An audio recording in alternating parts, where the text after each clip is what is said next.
बिस्मिल्लाहिर्रहमानिर्रहीम। स्टूडेंट्स, आज हम चैप्टर नंबर 14 का लास्ट टॉपिक करेंगे, दैट इज़ एवोमीटर मल्टीमीटर। साथ ही इसके हम एक डिजिटल मल्टीमीटर को भी एंड पे डिस्कस करेंगे। अब एवोमीटर है क्या? एवोमीटर जो है ये एक ऐसा इंस्ट्रूमेंट है जो करंट को एम्पेयर्स में, वोल्टेज को वोल्ट्स में और रेजिस्टेंस को ओहम्स में मैयर कर सकता है। जैसे कि इसके नाम में एवो इसीलिए है क्योंकि ये करंट, वोल्टेज और रेजिस्टेंस तीनों को मैयर करने वाला एक इंस्ट्रूमेंट है। डेफिनेशन पे आते हैं। An instrument which is use to measure current in amperes, potential difference in volts and resistance in ohms is called avometer. यानी कि इसने तीनों चीज़ों को उनके यूनिट्स में मैयर करना है। अब इसकी कंस्ट्रक्शन की तरफ चलें। Basically an avometer consist of a sensitive moving coil galvanometer. ये इसकी कंस्ट्रक्शन है। इसके अंदर सबसे पहले तो आपको क्या चाहिए होगा? एक गैल्वानोमीटर, क्योंकि जब आपने एमीटर बनाया, आपने वोल्ट मीटर बनाया और ओहम मीटर बनाया, वो हमने किसको यूज़ करके बनाया? गैल्वानोमीटर को। तो अब भी बेसिकली जो चीज़ इसके अंदर यूज़ होगी वो क्या होगी? एक sensitive moving coil galvanometer. It is converted into a multi range ammeter, volt meter और ohm meter according as a current measuring circuit or a voltage measuring circuit or a resistance measuring circuit is connected with the galvanometer with the help of a switch known as function selector FS। अच्छा जी, ये जो होता है इसकी construction इस तरह से होती है। इस तरह तीन बॉक्स लगे हुए हैं। ये वोल्टेज मेजरिंग सर्किट होगा इसके अंदर करंट मेजरिंग सर्किट होगा, इसके अंदर रेजिस्टेंस मेजरिंग सर्किट होगा। ये लगा हुआ है गैल्वानोमीटर। अब गैल्वानोमीटर को अगर आप एक टर्मिनल है जी Y, दूसरा टर्मिनल है X। ये टर्मिनल जो है X, इसको आप चाहे तो इसके साथ कनेक्ट कर दें। अगर फ़र्ज़ किया इसके साथ कनेक्ट किया हुआ है तो ये बन जाएगा एक वोल्टेज मेजरिंग सर्किट, यानी वोल्ट मीटर बन जाएगा। अब इस फंक्शन सेलेक्टर को अगर आप यूँ ला के उससे हटा के इसके साथ अटैच कर दें तो ये एक करंट मेजरिंग सर्किट बन जाएगा। इससे हटा के आप इसके साथ अटैच कर देंगे अगर, तो ये एक रेजिस्टेंस मेजरिंग सर्किट बन जाएगा। तो डिपेंड करता है कि आपको क्या चीज़ मैयर करनी है। आपने जो चीज़ मैयर करनी है आप उसी के रेलिवेंट सर्किट के साथ इसको कनेक्ट करेंगे। फिर इस तरह जब आपने ये फॉर एग्जांपल यहाँ पे कनेक्ट किया हुआ है, ये इधर लगा होगा तो ये क्या हो जाएगा? यूँ इस सर्किट में से करंट गुजरेगा और ये दो टर्मिनल बन जाएंगे। ठीक होगा। इन दो टर्मिनल्स को आपने सर्किट के साथ कनेक्ट कर देना है जिसकी भी आप रेजिस्टेंस मैयर करना चाह रहे हैं। या अगर आपने करंट मेजर करनी है तो इसको इसके साथ अटैच करें तो ये यू बन जाएगा। ठीक हो गया। तो आप एक्स और वाई को सर्किट में अटैच करके, जिस भी सर्किट की आपने करंट फाइंड आउट करनी है उस सर्किट में अटैच करके उसकी करंट को मेजर कर सकते हैं। The main terminals of an avometer are X and Y. X और वाई इसके मेन टर्मिनल्स हैं which are connected with the circuit whose measurement is required. तो ये ऐसे सर्किट के साथ आपने अब इनको कनेक्ट करना जिसकी मेजरमेंट आपको रिक्वायर्ड होगी। तो तीनों को उन्होंने वन बाय वन एक्सप्लेन कर दिया है। पहला है जी voltage measuring part of avometer. तो वोल्टेज मेजरिंग पार्ट का सेपरेटली ये सर्किट बना के उन्होंने आपको दिखाया है। ये देखें यहाँ पे ये वाई टर्मिनल के साथ एक गैल्वानोमीटर लगा हुआ है और फिर साथ में जी ये एक रेंज स्विच इसको बोलते हैं। अब ये डिफरेंट रेंज, मल्टी रेंज है ना, इस मल्टीमीटर है ना, क्योंकि ये डिफरेंट रेंज का होगा। एवोमीटर भी वोल्टेज मेजरिंग पार्ट भी डिफरेंट रेंज का होगा, करंट मेजरिंग पार्ट भी डिफरेंट रेंज का होगा और रेजिस्टेंस मेजरिंग पार्ट भी डिफरेंट रेंज का होगा। ऐसा नहीं कि एक स्पेसिफिक रेंज को आप चेंज कर सकते हैं। किस तरह आपने किया था? जब आपने एक वोल्ट मीटर बनाया था तो आपने गैल्वानोमीटर के साथ सीरीज़ में एक रेजिस्टेंस लगाई थी। बिल्कुल उसी तरह यहाँ पे डिफरेंट रेजिस्टेंसेस उन्होंने आपको प्रोवाइड कर दी। अब आप इसके साथ लगाएंगे, अगर 5 वोल्ट वाले R1 के साथ अगर आप लगाएंगे तो क्या बन जाएगा आपका? ये इस तरह से यूँ क्लोज होगा एक्स और वाई। इन एक्स और वाई को उठा के आप किसी भी सर्किट में पैरेलल लगा दें तो वोल्ट मीटर बन जाएगा, ये वोल्टेज मेजर करेगा। अब ये किस रेंज का बना? 5 वोल्ट का। अब अगर आपने इससे बड़ी रेंज का वोल्ट मीटर बनाना है तो आपको इसकी बजाय इस रेजिस्टेंस के साथ कनेक्ट करना होगा इस रेंज स्विच को, यानी ये यहाँ से आया इसके साथ कनेक्ट और यहाँ से यूँ। इसी तरह 50 वोल्ट का बना सकते हैं आप, 150 वोल्ट का भी वोल्ट मीटर बना सकते हैं। तो इसको पढ़ लेते हैं। It is a multi range volt meter which consist of a number of resistances. यानी इसमें नंबर ऑफ रेजिस्टेंसेस लगाई जाती हैं ताकि आप रेंज को चेंज कर सकें। These resistances are connected in series with the moving coil galvanometer with the help of a switch called the range switch. ये मूविंग कॉयल गैल्वानोमीटर के साथ एक रेंज स्विच लगा हुआ है. इस स्विच की मदद से आप रेजिस्टेंसेस की वैल्यू को चेंज करके वोल्टेज की रेंज वोल्टमीटर की रेंज को भी आप चेंज कर सकते हैं. The value of each resistance depends upon the range of voltmeter. Thus greater the series resistance greater will be the voltage range.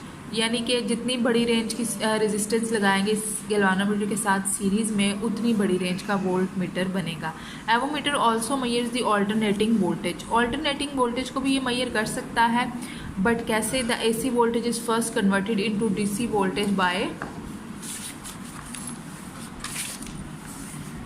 Rectifier and then measured. Rectifier एक ऐसा circuit होता है जो AC वोल्टेज को DC voltage में convert करता है. तो आप इस एवोमीटर के थ्रू वोल्टेज यानी AC वोल्टेज, ऑल्टरनेटिंग वोल्टेज, वो आगे जाके आप पढ़ेंगे कि ऑल्टरनेटिंग वोल्टेज और डायरेक्ट वोल्टेज में क्या फ़र्क होता है.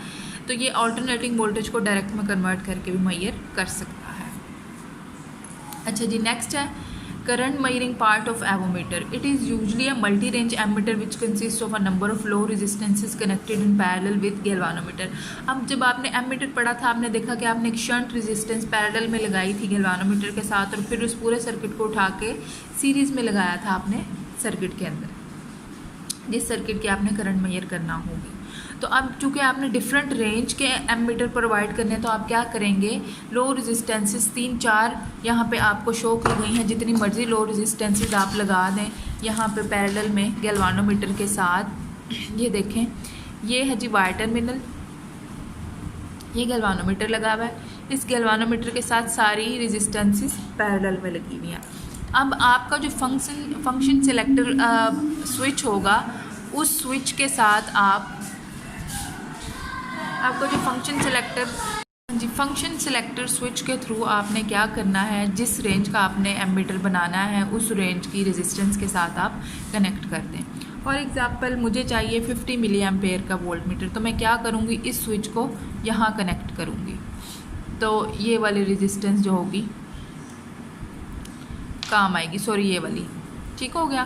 तो ये आ रहा है गैल्वानोमीटर, इसके साथ सीरीज़ में ये कनेक्ट हो जाएगी, सॉरी पैरेलल में ये कनेक्ट हो जाएगी. और देन आप क्या करेंगे, इस पूरे सर्किट को उठा के सर्किट के अंदर सीरीज़ में लगा देंगे तो ये एक एमीटर बन जाएगा. अब इसको पढ़ लेते हैं. It is actually a multi range ammeter which consist of a number of low resistances connected in parallel with galvanometer. The value of these resistances depends upon the range of the ammeter. The circuit has also a range selection switch SR which is used to select a particular range of the current. यानी कि एक particular range of current जो है उसको select करने के लिए आप एक particular resistance को choose करेंगे. तो ये था current measuring part of avometer. Next है जी resistance measuring part of avometer. It is a multi range ohm meter. It consist of a battery of EMF V0. आपने देखा जब आपने ओहम मीटर बनाया तो उसके अंदर आपने एक वोल्टेज वाली बैटरी पहले लगाई, एक वेरिएबल रेजिस्टर लगाया और एक गैल्वानोमीटर लगाया था और 2 टर्मिनल्स थे आपके पास. बिल्कुल उसी तरह से है ये भी एक बैटरी है जिसका वोल्टेज क्या है, V0 है. साथ सीरीज़ में एक एडजस्टेबल रेजिस्टर लगा हुआ है, एक गैल्वानोमीटर लगा हुआ है और ये 2 टर्मिनल्स हैं जिनके बीच में आपने वो रेजिस्टेंस रखनी है जिसको आपने मेजर करना है. इन्होंने रेजिस्टेंस जो है रख के दिखाई हुई है. और ये है जी इसका function selector switch. A variable resistor RS connected. अच्छा जी, अब ये battery variable resistor RS is connected in series with galvanometer of resistance RG. When the function switch is switch to position X3, इस पोजीशन के साथ इसको अटैच कर देंगे. Then circuit is connected with XY terminals of the avometer. Before measuring any resistance ohm meter is first zeroed. आपने देखा कि रेजिस्टेंस मेजर करने के लिए ओहम मीटर पे हमने 3-4 स्टेप्स किए थे. पहले इसको शॉर्ट सर्किट किया, फिर इसको ओपन सर्किट किया, फिर उसके अंदर एक नॉन वैल्यू का रेजिस्टर रख के देखा एंड देन आपने अननोन वैल्यू का रेजिस्टर रख के उसकी रेजिस्टेंस मेजर की. तो यहाँ भी आप पहले क्या करेंगे, इसको ज़ीरो यानी शॉर्ट सर्किट कर लेंगे और इसकी फुल स्केल डिफ्लेक्शन देखेंगे. देन आप क्या करेंगे, रेजिस्टेंस को मेजर करेंगे इन ओहम्स. तो ये था resistance measuring part of avometer. Next है जी आपका जो मैंने आपको शुरू में बताया था कि एक डिजिटल मल्टीमीटर भी आप पढ़ेंगे, DMM से इसको आप शो करते हैं. An electronic instrument which is used to measure the current, voltage and resistance is called digital multimeter. बिल्कुल उसी तरह जैसे एवोमीटर जो है वो करंट, वोल्टेज और रेजिस्टेंस को मेजर करता है, बिल्कुल ये भी उसी तरह से करंट, वोल्टेज और रेजिस्टेंस को मेजर कर सकता है। बस इसमें और उसमें ये फ़र्क है कि वो मैनुअल होता है, आपने खुद उसको ऑपरेट करना होता है, और ये क्या होता है, डिजिटल होता है। It is a digital version of an avometer. It is very popular testing device because the digital values are displayed automatically with decimal point, polarity and unit for VA और ओहम। यानी कि digital multimeter के अंदर आपको points के साथ values display की जाएंगी विद देयर यूनिट्स। तो ये जो है उसकी बजाय ज़्यादा यूज़फुल है, क्योंकि इसमें ह्यूमन मिस्टेक्स का भी ज़्यादा चांस नहीं होता, क्योंकि जब आप मैनुअली कोई चीज़ ऑपरेट कर रहे होते हैं तो मे भी आप किसी चीज़ की रीडिंग गलत ले लें या आप उसको कनेक्ट गलत करें, लेकिन यहाँ पे ऐसा नहीं होगा। जस्ट आपने 2 टर्मिनल्स इसको प्रोवाइड करने, इसके ऊपर फंक्शन स्विच होंगे XYZ, ये इस तरह से जैसे इसके ऊपर बने हुए हैं ये स्विचेस। इन स्विचेस के अंदर आपने लगानी है वायर्स और आपने डायरेक्ट करंट, वोल्टेज और रेजिस्टेंस जो है वो मेजर कर लेनी है। These meters are easier to use because they eliminate the human error that often occurs in reading the dial of an ordinary avometer. A portable DMM is shown in figure। ये portable digital multimeter आपको figure में show किया गया है। तो आज के topic में हमने पढ़ा एवोमीटर, मल्टीमीटर और डिजिटल मल्टीमीटर। एवोमीटर, मल्टीमीटर में आप 3 चीज़ें, दोनों में ही आप 3 चीज़ें मेजर कर सकते हैं। एवोमीटर डिफरेंट रेंज का आप बना सकते हैं। पहले आपने उसका वोल्टेज मेजरिंग पार्ट पढ़ा, फिर आपने उसका करंट मेजरिंग पार्ट पढ़ा, फिर आपने उसका रेजिस्टेंस मेजरिंग पार्ट पढ़ा, और एंड पे आपने पढ़ा कि किस तरह से आप एक डिजिटल मल्टीमीटर यूज़ कर सकते हैं और किस तरह ये बेटर है देन एन एवोमीटर।